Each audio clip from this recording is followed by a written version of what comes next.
ભાવનગર જિલ્લા જેલ ખાતે રક્ષાબંધન પર્વની ઉજવણી કરવામાં આવી। કેદી ભાઈઓને તેમની બહેનોએ રાખડી બાંધી।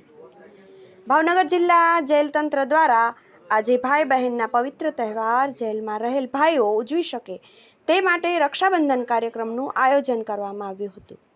આજે વહેલી સવારથી જેલમાં કોઈને કોઈ ગુનામાં સજા ભોગવી રહેલા પોતાના ભાઈઓને રાખડી બાંધવા માટે બહેનો મોટી સંખ્યામાં ઉમટી પડી હતી। જેલ ખાતે આજે ભાવવિભોર દ્રશ્યો સર્જાયા હતા। જેલમાં સજા ભોગવી રહેલા ભાઈઓ આજે બહેનના હાથે રાખડી બંધાવીને પોતે કરેલ ભૂલનો પશ્ચાતાપ કર્યો હતો અને તેમની આંખો ભીંજાઈ હતી। આ સમગ્ર દ્રશ્ય જોઈ જેલના કર્મચારીઓ પણ ભાવવિભોર બની ગયા હતા। બ્યુરો રિપોર્ટ, શાશ્વત સમાચાર, ગુજરાત।